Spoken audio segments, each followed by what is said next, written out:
12 पैकी 10 ठिकाणी भाजपने आपले नगराध्यक्ष पदाचे उमेदवार उभे केलेले आहे. म्हणजेच भारतीय जनता पक्ष हा नगर जिल्ह्यातला क्रमांक 1 चा पक्ष आहे. थोरात साहेब तसे निवडणुकीपासून अलिप्त आहेत आणि आश्चर्याची बाब अशी की संगमनेरातून काँग्रेस पक्षाचं चिन्ह असलेलं पंजा गायब झालेलं आहे. शहराच्या समस्यावर फारशी चर्चा न होणं हीच खरी या निवडणुकीची समस्या आहे. आता अमोल खताळांनी ज्यावेळेस त्यांच्या भाऊजाईला उमेदवारी दिली तर या निवडणुकीमध्ये आता थोरात साहेबांकडे किंवा सत्यजित तांबेंकडे बोट दाखवण्याचा अधिकार त्यांना राहिलेला नाही.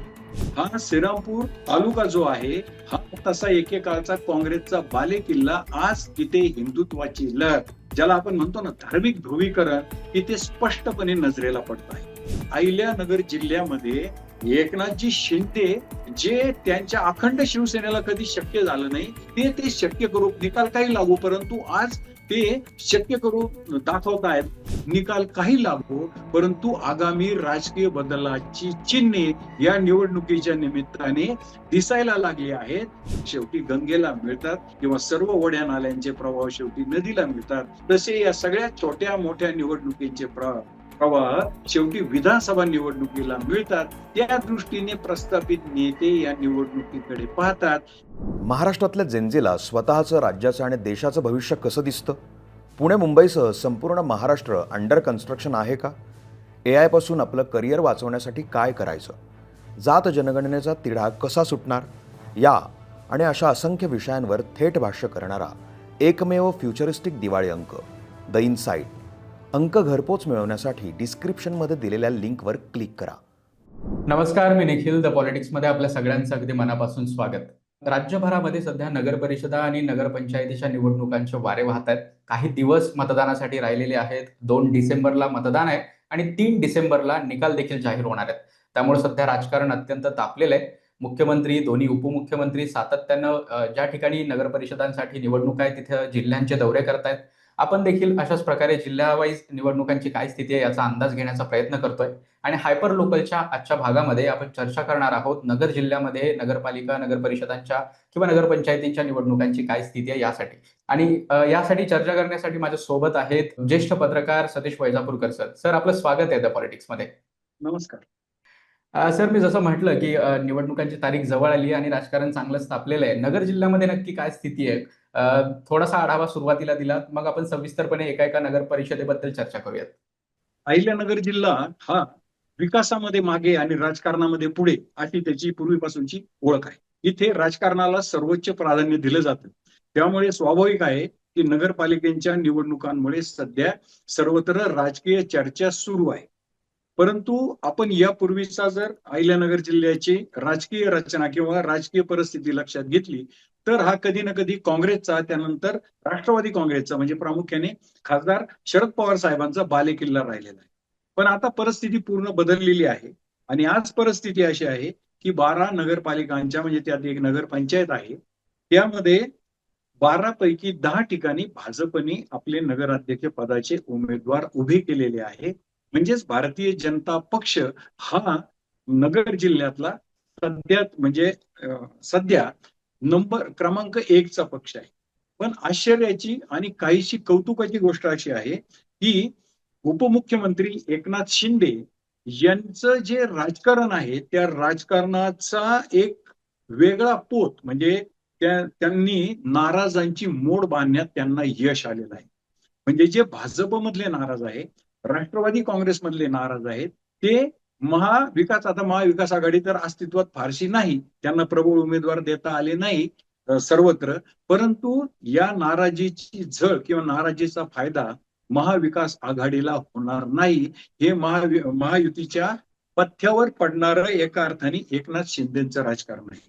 त्यांनी राष्ट्रवादी काँग्रेस म्हणजे शरद पवारांची, आपल्या अजित पवारांची आणि भाजपचे जे नाराज आहेत त्यांची बरोबर मोठ बांधली आणि म्हणजे काही काँग्रेसचे पण त्यांना साथ मिळाली आणि त्यांनी आश्चर्य वाटेल परंतु अगदी ठळकपणे नजरेत भरणारं त्यांचं जे चित्र आहे ते नेवासा म्हणजे तिथं त्यांचा आमदारच आहे.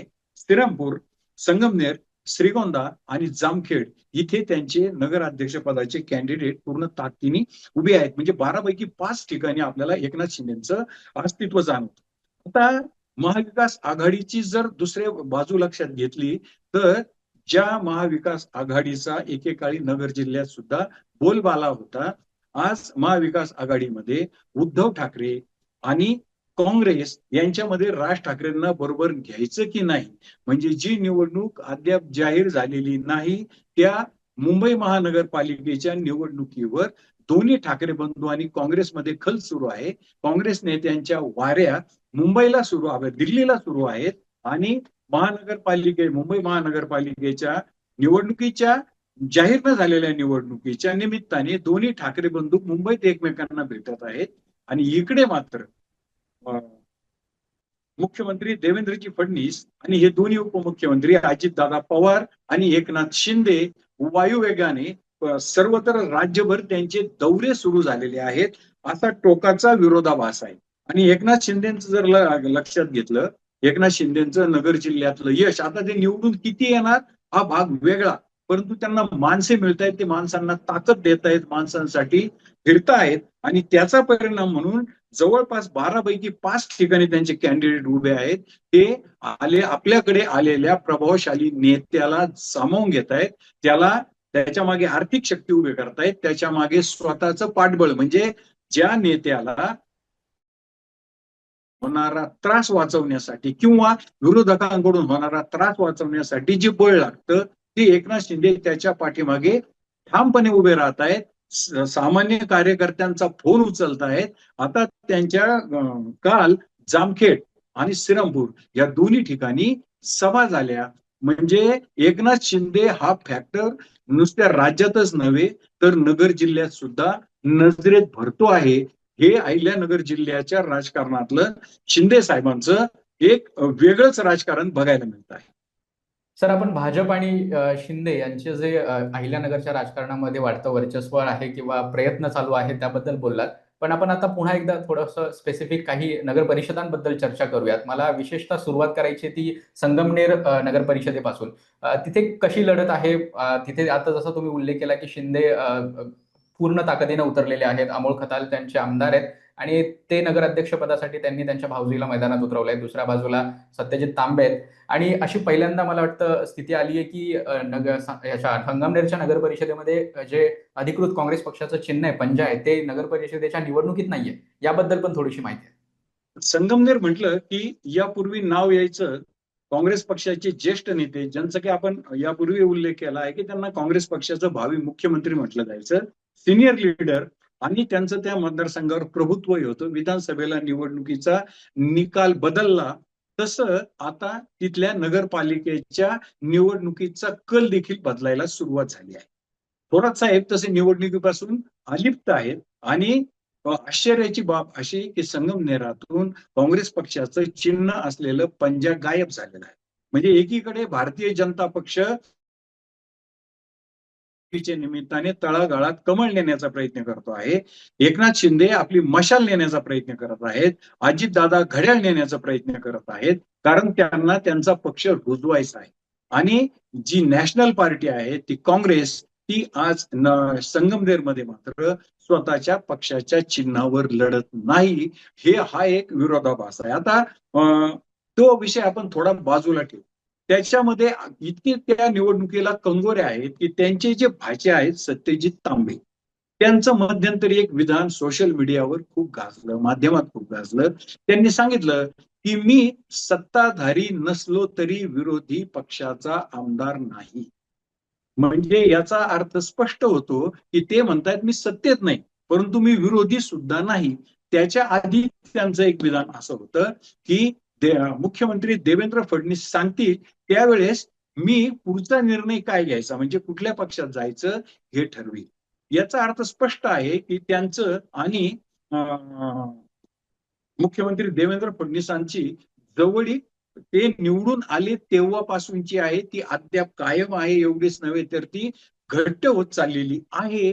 त्याच्यामुळे या निवडणुकीला तर याच्यावर एक स्वतंत्र एपिसोड होईल. राजकारण किती वेगवेगळं वळण घेतं बघा. तिथे अमोल खताळांना निवडून आणण्यात जिल्ह्याचे पालकमंत्री राधाकृष्ण विखे पाटील यांचं पाठबळ त्यांना लाभलं एकनाथ शिंदेच्या पक्षाला. आता बघा, आता तिथे निवडणूक सुरू आहे आणि आज आता प्रचाराचे सर्वत्र नारळ फुटतायत. निवडणुकीला 5-6 दिवस शिल्लक राहिलेले आहेत. अद्याप तरी अन्य निवडणुकांप्रमाणे सर्वशक्तीनिशी ते विखे पाटील उतरताना दिसत नाही.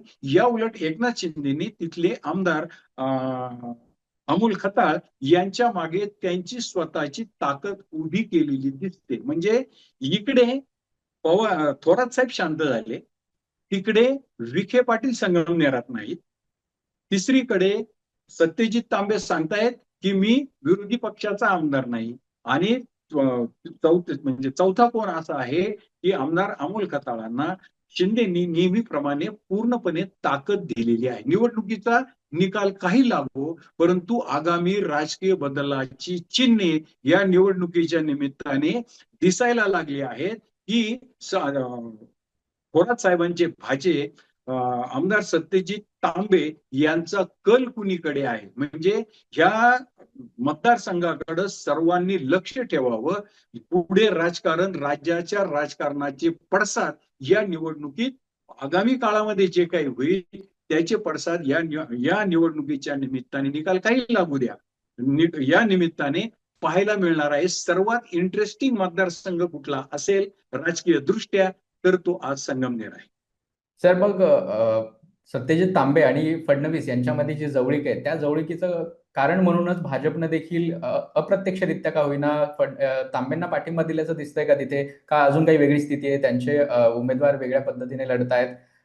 आणि याशिवाय दोन्ही आमदारांनी, म्हणजे सत्यजित तांबे असू देत किंवा अमोल खताळ, या दोघांनी आपल्या घरामध्येच उमेदवारी दिली आहे. यावरून देखील तिथे काही राजकारण सुरू आहे का? हो, त्या घरात उमेदवारी दिली हा सर्वाधिक कळीचा मुद्दा आहे की अमोल खताळ जे थोरात साहेबांवर तुटून पडायचे की नगरपालिका म्हणजे तुमच्याच घरातली माणसं, आमदारकी तुमच्याच घरामध्ये, सगळ्या सहकारी संस्थांचे मुख्य सहकारी संस्था तुमच्याच आहेत, तुमचं कुटुंब म्हणजेच मतदारसंघ, आणि मग हा विकास झाला नाही, तो विकास झाला नाही, आणि घराणेशाही हा एक मुद्दा होता. आता अमोल खताळांनी ज्यावेळेस त्यांच्या भाऊजाईला उमेदवारी दिली तर या निवडणुकीमध्ये आता थोरात साहेबांकडे किंवा सत्यजित तांबेंकडे बोट दाखवण्याचा अधिकार त्यांना राहिलेला नाही. घराणेशाही हा मुद्दा या निवडणुकीतून हद्दपार झाला. या मुद्द्याचा अर्थातच म्हणजे घराणेशाहीच्या मुद्द्याचा कुठल्याही निवडणुकीवर प्रभाव पडत नाही हे आजवरच्या अन्य मतदारसंघातल्या अन्य निवडणुकात देखील सिद्ध झालेलं आहे. कारण हे जे प्रस्थापित नेते आहेत यांच्याकडे वर्षानुवर्षे घराणेशाहीचं राजकारण अत्यंत शांतपणे आणि यशस्वीपणे सुरू आहे. त्यामुळे घराणेशाही हे बोलायला ठीक असलं तरी राजकारणात घराणेशाही हा शब्द आता बऱ्यापैकी रुळला आहे. आणि अमोल खताळांनी ज्या वेळेस स्वतःच्याच घरामध्ये उमेदवारी घेतली त्याच वेळेस ते सिद्ध झालं की आता घराणेशाही हा मुद्दा संगमनेरच्या निवडणुकीतून हद्दपार झाला आहे. सर, आपण संगमनेरच्या नगर परिषदेची सविस्तर स्थिती समजावून सांगितलेलीच आहे. यानंतर जी जिल्ह्यामध्ये चर्चेचा विषय आहे तो म्हणजे कोपरगावची नगर परिषद. तिथे नक्की काय स्थिती आहे? मुख्यमंत्र्यांची सभा देखील झाली आहे प्रचारासाठी. मुख्यमंत्र्यांच्या सभेच्या तिथेच दोघंही स्टेजवर कोल्हे आणि विखे हा सुप्त संघर्ष पुन्हा एकदा दिसून आला. त्याबद्दल काय सांगाल? आणि कोपरगावमध्ये नक्की लढत कशी आहे? कोण कोणाविरुद्ध लढत आहे? आणि तिथल्या एकंदरीत निवडणुकीचं चित्र काय? नाही, कोपरगाव मध्ये चित्र हेच आहे की हा भाजप अंतर्गत संघर्ष आहे. भाजप अंतर्गत संघर्ष अशासाठी की जिल्ह्याच्या राजकारणामध्ये विवेक भैया कोल्हे यांचा म्हणजे विवेक भैया कोल्हे आणि त्यांचा जो परिवार आहे तो मगाशी मी सत्यजित तांबेंचं सांगितलं त्याप्रमाणे ते थेट मुख्यमंत्री देवेंद्रजी फडणवीस यांच्या गुडबुक मध्ये आहे. त्यांच्या गुडबुक मध्ये ते असल्यामुळे त्यांची आजवरची राजकीय वाटचाल ते प्रत्यक्षात सत्तेत नसतानाही त्यांनी आपले प्रतिस्पर्धी आमदार आशुतोष काळे यांच्या समोर त्यांचं आव्हान टिकून ठेवलेलं आहे. पण त्यांचं आणि विखे पाटलांचं म्हणजे जिल्ह्याचे पालकमंत्री राधाकृष्ण विखे पाटील यांचं अजिबात सख्य नाही. आता त्यामध्ये म्हणजे रंगत अशी आलेली आहे की अगदी ऐन वेळी आशुतोष काळे यांनी काका कोयटेचे महाराष्ट्र राज्य पतसंस्था फेडरेशनचे अध्यक्ष आहेत. आणि ते खरं म्हणजे पूर्वीपासून राष्ट्रवादीच्या गोटामध्ये होते, म्हणजे ज्यावेळेस माजी मंत्री शंकरराव कोल्हे सक्रिय होते त्यावेळेस. ते आता दिवंगत, म्हणजे त्यांचं निधन झालेलं आहे, नवी पिढी इकडे आलेली आहे. आणि त्यांचं आणि विखे पाटलांचं सख्य आहे. ते निवडणुकीचे तिकीट वाटप करण्याच्या आणि त्यांच्या सोबत नगरसेवकांच्या जागा कशा वाटायच्या त्यांच्या प्रभाव क्षेत्रातल्या किंवा त्यांच्या वार्डातल्या याबाबत चर्चाही सुरू. पण त्यांना अचानक ऑफर आली काळे गटाकडून नगराध्यक्षपदाची. मग त्या नगरसेवक पद त्यांनी बाजूला ठेवलं आणि काळेंनी दिलेली ऑफर स्वीकारली. अजितदादांनी त्याच्यावर शिक्कामोर्तब केलं, कारण काळे अजितदादांचे समर्थक आमदार म्हणून निवडून आलेले. परंतु त्यांचं आणि विखे पाटलांचं सख्य आहे आणि विखे पाटलांनी त्यांना तिथे प्लॅन करण्यामध्ये, म्हणजेच कोल्हेंच्या विरोधात सक्षम उमेदवार देण्यामध्ये महत्वाची भूमिका बजावली.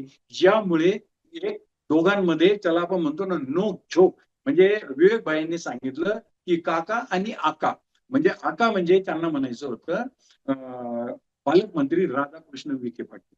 म्हणून त्यांनी कालच्या सभेमध्ये विखे पाटलांनी सांगितलं की तुम्ही मला आका काका वगैरे जे म्हणता, तर ते थोडा संयम ठेवा, तुम्हाला सत्ता मिळवायची असेल तर, हे कारण. आता या निवडणुकीमध्ये निकाल काहीही लागू, आता काळे घराणा असेल, कोल्हे घराणा असेल किंवा विखे पाटलांचं घराणं असेल, या प्रस्थापित नेत्यांमध्ये निवडणुकीच्या निकालावर त्यांची पुढची वाटचाल फारशी अवलंबून असते असं नाही. पण निवडणुकीला किती मतं कोणाला पडले आणि आपण नेमके कुठे आहोत, अर्थात त्यात उमेदवाराची प्रतिमा हा एक महत्वाचा भाग असतो, नाही असं नाही. पण प्रस्थापितांच्या दृष्टीने पडलेली मते, म्हणजे आपण किती खोल पाण्यात आहोत हे दिसतं. आणि या सगळ्यांच्या डोळ्यासमोर आपण जसं म्हणतो नेहमीप्रमाणे की सर्व प्रवाह शेवटी गंगेला मिळतात किंवा सर्व ओढ्या नाल्यांचे प्रवाह शेवटी नदीला मिळतात, तसे या सगळ्या छोट्या मोठ्या निवडणुकींचे प्रवाह शेवटी विधानसभा निवडणुकीला मिळतात. त्या दृष्टीने प्रस्थापित नेते या निवडणुकीकडे पाहतात. त्याचं उत्तम मॉडेल म्हणून पाहायचं असेल तर कोपरगावची नगर परिषदेची निवडणूक आहे. सर, कोपरगाव आणि संगमनेर इतकीच मला वाटतं महत्वाची नगर जिल्ह्यातली जी नगर परिषदेची निवडणूक आहे ती श्रीरामपूरची आहे. नुकतंच तिथे उपमुख्यमंत्री एकनाथ शिंदे यांचा देखील दौरा झाला. श्रीरामपूरला जिल्हा करण्याचा त्यांनी पुन्हा एकदा उल्लेख केलाय. त्या निवडणुकीबद्दल सुद्धा थोडंसं सांगा. तिथली लढत कशी आहे, कोणाचं पारडं जड दिसतंय किंवा निवडणुकीचं एकंदरीत वातावरण कसं आहे?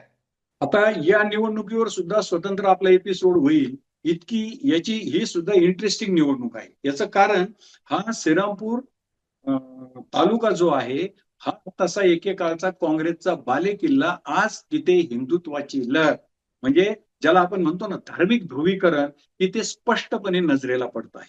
प्रकाश चित्ते तिथून लढण्यासाठी उत्सुक होते. प्रकाश चित्ते संघ परिवाराशी संबंधित असलेले भाजपचे फायर ब्रँड युवा नेते, आणि ते फायर ब्रँड असल्यामुळं, आक्रमक असल्यामुळं, अर्थातच त्यांचं सर्वांचंच पटतं अशातला भाग नाही. त्यांना मित्र कमी आहेत, विरोधक जास्त आहेत, पण त्यांची एक वेगळी प्रतिमा देखील आहे. मग त्यांचं पटत नाही त्या यादीमध्ये अर्थातच जलसंपदा मंत्री राधाकृष्ण विखे पाटील यांचंही नाव आहे. मग त्यांच्यासोबत त्यांच्या झालेल्या संघर्षातून त्यांना भाजप सोडावा लागला म्हणा, ते बाहेर पडले म्हणा, तो भाग गौण, पण त्यांना भाजपचं तिथून तिकीट उमेदवारी मिळू शकली. मी मग सांगितल्याप्रमाणे एकनाथ शिंदेनी ज्या तडफेने महायुतीत, म्हणजे प्रामुख्याने भाजप आणि अजितदादांची जी नाराज मंडळी आहे त्यांना सोबत त्यांची मोठ बांधून पुढे जाण्याचा निर्णय घेतला आहे, त्याचं प्रत्यंतर श्रीरामपूरमध्ये पाहायला मिळतं. त्यांनी नाराज चित्तेंना सोबत घेतलं. शिंदे त्यांनाही त्याची गरज होती. म्हणजे त्यात, म्हणजे गंभीर म्हणा किंवा आश्चर्याची गोष्ट म्हणा की त्यांना शिंदेकडून तिकीट मिळवून देण्यासाठी जे संघ परिवाराशी निगडीत मोठे संत आहेत त्यांनी हिंदुत्वाच्या मुद्द्यावर शिंदे साहेबांकडून प्रकाश चित्तेंना तिकीट आणलं. त्यांच्या तिकिटाची स्टोरी इंटरेस्टिंग आहे. पण तसा हा बालेकिल्ला, म्हणजे जर जातीय समीकरण आपण लक्षात घेतली तर हा काँग्रेसचा बालेकिल्ला आहे. काँग्रेस पक्षाची मतपेढी येथे आहे आणि येथे माजी आमदार जयंतराव ससाणे यांचे चिरंजीव करण ससाणे उभे आहेत. आणि आज जर आपण कागदावर बघितलं तर त्यांच्या बाजूने ही निवडणूक झुकताना दिसते.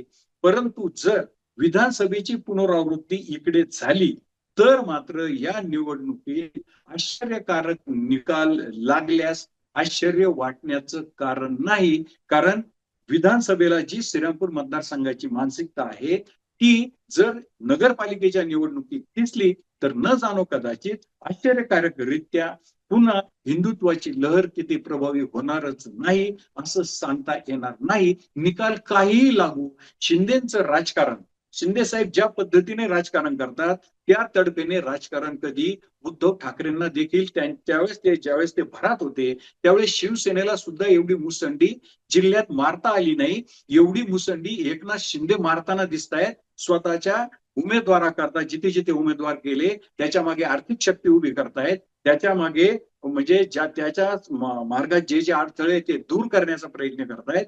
आणि सर्वात महत्वाचं म्हणजे ते त्यांच्या उमेदवाराकरता फोनवर सदैव अवेलेबल आहे. शिंदेच्या म्हणजे शीतयुद्ध किती त्यांचं भाजप सोबत असू द्या परंतु शिंदे साहेब मुसंडी मारताना दिसत आहेत. आणि ही मुसंडी अहिल्यानगर जिल्ह्यात ठाई ठाई जाणवते आहे.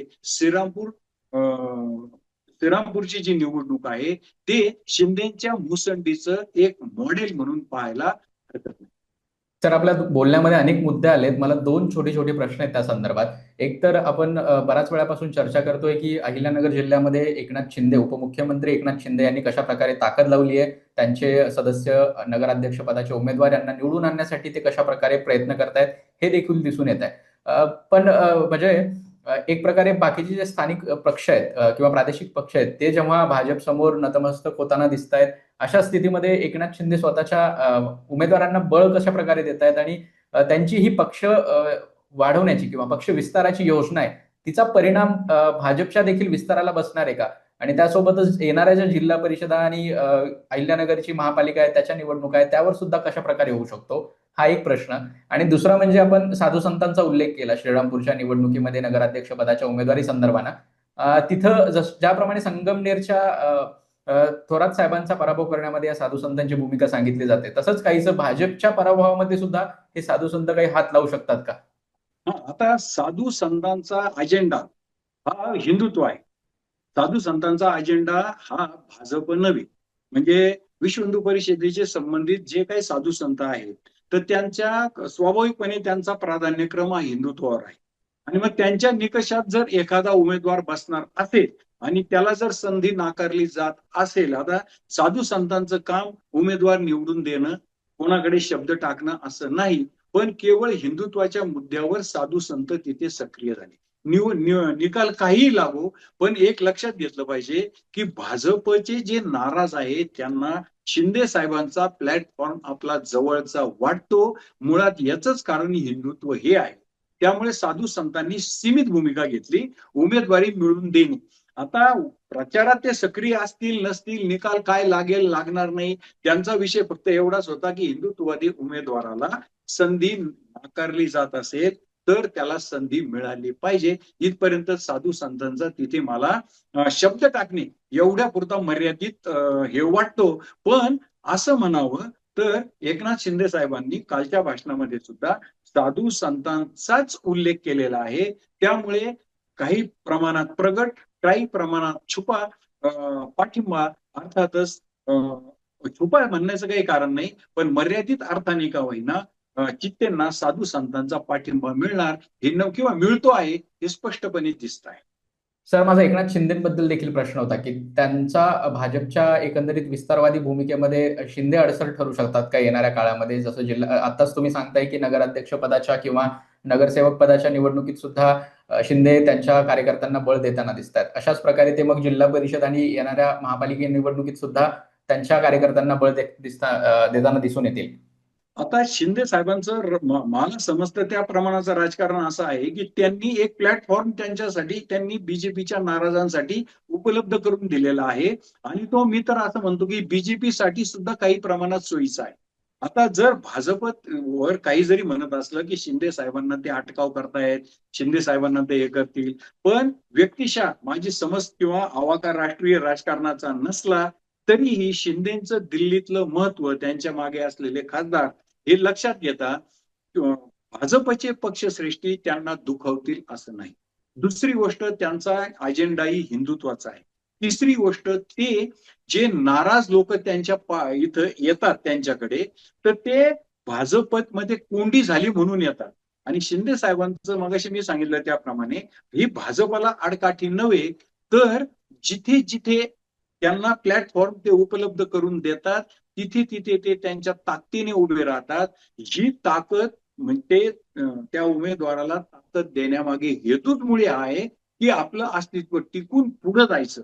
म्हणजे ते इतक्या वेगाने त्यांचं राजकारण सुरू आहे की अहिल्यानगर जिल्ह्यामध्ये एकनाथजी शिंदे जे त्यांच्या अखंड शिवसेनेला कधी शक्य झालं नाही, ते शक्य करू, निकाल काही लागू, परंतु आज ते शक्य करून दाखवत आहेत. म्हणजे त्यांच्याकडे 2 आमदार तर ऑलरेडी अहिल्यानगर जिल्ह्यामध्ये त्यांच्या दिमतीलाच आहेत. म्हणजे तिकडे अमोल खताळ आहेत आणि इकडे विठ्ठलराव लंगे आहेत.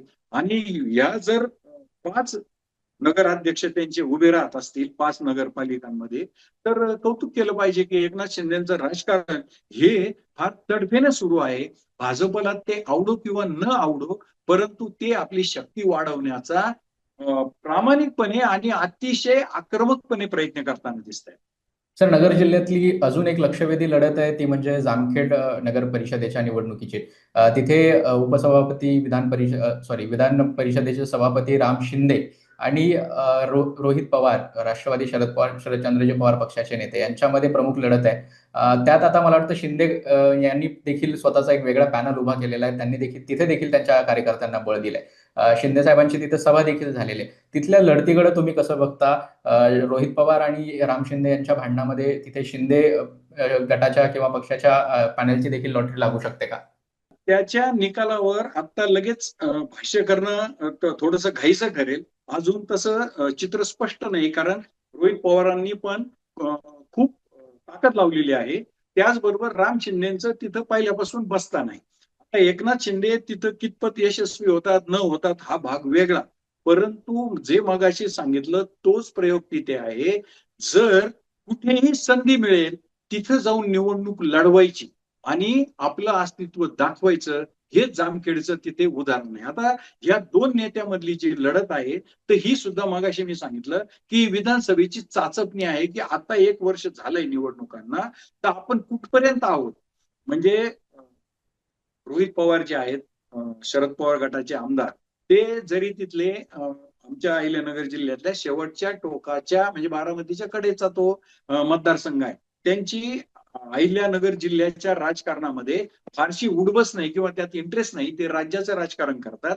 आणि राम शिंदेचं जर सांगायचं आलं राम शिंदेबद्दल, तर त्यांना फडणवीस साहेबांनी न जाणो कदाचित रोहित पवारांना चेकमेट देण्याकरता सभापतीपद दिलं असावं किंवा शक्ती दिली असावी, विधान परिषद दिली असावी. परंतु बघा, योगायोग बघा असा की तेही कुठे जिल्ह्यात फिरताना दिसत नाही. म्हणजे त्यांना आमदारकी दिली त्यावेळेस शिंदे साहेब फिरत नव्हते. आता सभापतीपद दिलं तरीही फिरत नाही. ते आपले मतदारसंघ सोडून जिल्ह्यात कुठेही ते फिरत नाही. पक्षासाठी ते फार काही पळतायत असंही दिसत नाही. आणि दुसरीकडे रोहित पवार सुद्धा जिल्ह्याच्या राजकारणात फार सक्रिय आहेत असे कधी कुठे दिसले नाही.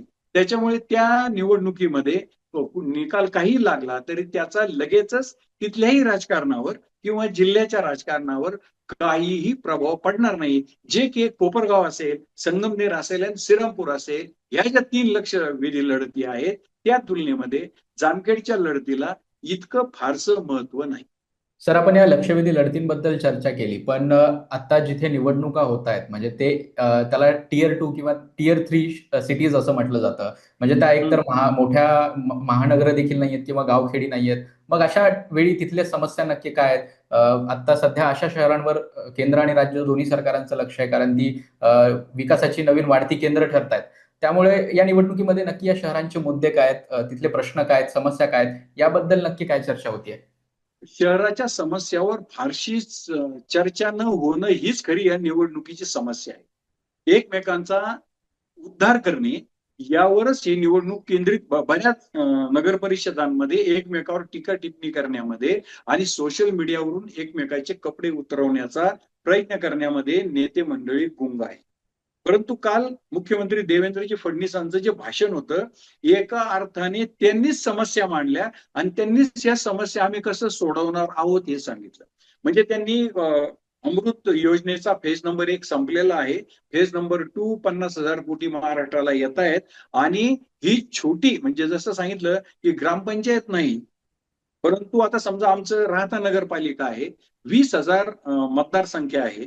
20,000 मतदारसंघाची नगरपालिका किती छोटी नगरपालिका असेल, पण समस्या मात्र मोठ्या आहेत. म्हणजे प्रामुख्याने जलनिस्तारणाची समस्या फार गंभीर आहे. दुसरं, शुद्ध पिण्याच्या पाण्याची समस्या गंभीर आहे. तिसरे, रस्त्याची समस्या आहे. म्हणजे पायाभूत सुविधा ज्याला म्हणतो त्या समस्या थोड्याफार फरकाने सर्व नगरपालिकांमध्ये आहे. पण त्यात फडणवीस साहेबांनी जे काल सांगितलं की या केंद्राने असं ठरवलेलं आहे की यापूर्वी शहर ही एक समस्या समजली जायची, तिथल्या वाढत्या झोपडपट्ट्या ही समस्या समजली जायची. परंतु आता पंतप्रधान नरेंद्र मोदी असं सांगतायत की जीडीपीला खरा आधार ही शहरच देतात. मग शहरांचा विकास करण्यासाठीच अमृत योजना म्हणजे अमृत फेज 2 ही सुरू झालेली आहे आणि महाराष्ट्रातली शहर म्हणजे नगरपालिका आणि महानगरपालिका इथे पायाभूत सुविधांचा विकास करण्यासाठी आम्ही म्हणजे सुशोभीकरणासह पायाभूत सुविधा याच्यासाठी 50,000 कोटीचा निधी येणार आहे. पण त्याच्यामध्ये त्यांनी दुसरा मुद्दा फार व्यवस्थित मांडला. त्यांनी सांगितलं की एक गोष्ट लक्षात ठेवा की निधी देणारे आम्ही आहोत. म्हणजे जसं अजितदादा डायरेक्ट बोलतात की तुम्ही जर आमच्या त्या घड्याळाच्या बटन दाबलं तर मग आम्ही तुम्हाला निधी देणार. आमच्या चिन्हावर तुम्ही काट मारली तर आम्ही तुमच्या निधीवर काट मारणार. असं डायरेक्ट फडणवीस साहेब कधी बोलत नाहीत. त्यांनी काल फडणवीस साहेबांनी सांगितलं की 50,000 कोटी महाराष्ट्राला मोदी सरकार देत आहे. त्यातून आपल्याला तुमच्या या गावात त्यांची ज्या नगरपालिकेत सभा असेल त्याच राज्यातील नगरपालिकांचा विकास करायचा आहे. पण त्यासाठी आमचे माणसं तिथं असणे गरजेचे आहे. याचा दुसरा अर्थ असा आहे की नगरपालिका क्षेत्रामध्ये पायाभूत सुविधा म्हणजे सगळ्यात महत्वाचं कचरा कोंडी, इस्तता पडलेले कचऱ्याचे ढीग हे अपवाद वगळता जवळपास सगळ्या नगर परिषदांमध्ये आहेत. हे वास्तव आहे आणि हे वास्तव आता बहुधा त्यांच्या लक्षात आलं असावं. पुढे काय होईल आपल्याला माहित नाही, पण नागरी समस्यांनी नगरपालिका ग्रस्त आहेत हे कालच्या फडणवीस साहेबांच्या भाषणावरून लक्षात. सर, शेवटचा प्रश्न माझा नगर जिल्ह्याच्या बँकेबद्दल आहे. तिथे सध्या जिल्हा बँकेचे जे अध्यक्ष आहेत, आता जे नुकतेच निधन झालं ज्यांचं, कर्डिले साहेब, त्यांच्या निधनामुळे ती जागा रिक्त झाली होती अध्यक्षपदाची आणि आता तिथे निवड झालेली आहे, बिनविरोध निवड झालेली आहे चंद्रशेखर घुले जे माजी आमदार आहेत. या एकंदरीत राजकारणाकडे तुम्ही कसं बघता? तिथे या सगळ्या राजकारणाचा स्थानिक स्वराज्य संस्थांच्या निवडणुकांवर देखील काही परिणाम पडणार आहे का? स्थानिक स्वराज्य संस्थांच्या निवडणुकीवर परिणाम होणार नाही, परंतु मगाशी जे आपण शब्दप्रयोग केला की सगळे प्रवाह शेवटी गंगेला मिळतात किंवा नदीला मिळतात, तसे सगळे राजकीय प्रवाह शेवटी सत्तेच्याच दिशेने जातात. आज राज्यात भाजपची सत्ता आहे आणि भाजपचे प्रतिनिधी किंवा पालकमंत्री म्हणून राधाकृष्ण विखे पाटील आहे. त्यांनी मगाशी जशी आपली चर्चा झाली त्याप्रमाणे पुरेशी संख्याबळ नसताना आमदार शिवाजीराव कर्डिले यांना जिल्हा बँकेच्या अध्यक्षपदी बसवलं. कोणी एकेकाळी काँग्रेसकडे, राष्ट्रवादी काँग्रेसकडे सत्ता होती, त्यावेळेस थोरात साहेब जिल्हा परिषद आपल्या जिल्हा बँकेच्या निवडणुकीची सूत्र त्यांच्याकडे असायची. मग त्या बैठका व्हायच्या, ते सगळे आमदार यायचे, त्यांचे ते सगळे ठराविक असलेले मतदार यायचे, मग ते मंथन व्हायचं आणि मग त्या मंथनातून यावेळेस तुम्हाला, त्यावेळेस तुम्हाला, त्यावेळेस सर्वसहमतीने अध्यक्ष निवडला जायचा. आता यावेळेस विखे पाटलांनी जसं कर्डिलेंना संख्याबळ नसताना अध्यक्षपद दिलं, तसं आताही त्यांनी सगळ्यांना एकत्र बसवलं आणि माजी आमदार चंद्रशेखर घुले अध्यक्ष झाले आणि ते आमदार आशुतोष दादा काळे जे आहेत कोपरगावचे, त्यांचे सासरे आहेत. त्यामुळे एका अर्थाने म्हणजे तसा थेट संबंध नसला तरी त्यांची आणि राष्ट्रवादीचे कोपरगावचे आमदार आशुतोष दादा काळे हे जे आहेत त्यांच्यामध्ये जे एक राजकीय सख्य आहे ते या निमित्ताने पुन्हा एकदा अधोरेखित झालं एवढं म्हणता येईल. याचं कारण असं आहे की ही निवड 2-3 महिन्यांकरताच आहे, त्यानंतर या बँकेच्या निवडणुका होणार आहेत. त्यामुळे या अध्यक्षपदाचा जिल्ह्याच्या राजकारणावर आपल्याला वाटतं किंवा आपण त्याचं मूल्यमापन करताना अन्य निवडणुकावर त्याचा फारसा प्रभाव पडेल असं वाटत नाही. सर, आपले खूप खूप आभार. आपण द पॉलिटिक्सला वेळ दिलात आणि नगर जिल्ह्याच्या राजकारणाबद्दल सविस्तर चर्चा केली. तिथे सुरू असलेल्या लक्षवेधी लढतींबद्दल बोललात. अशाच प्रकारची चर्चा पुन्हा एकदा कधीतरी करता येईल, पण आज आपण वेळ दिलात त्यासाठी धन्यवाद. खूप खूप आभार. नमस्कार.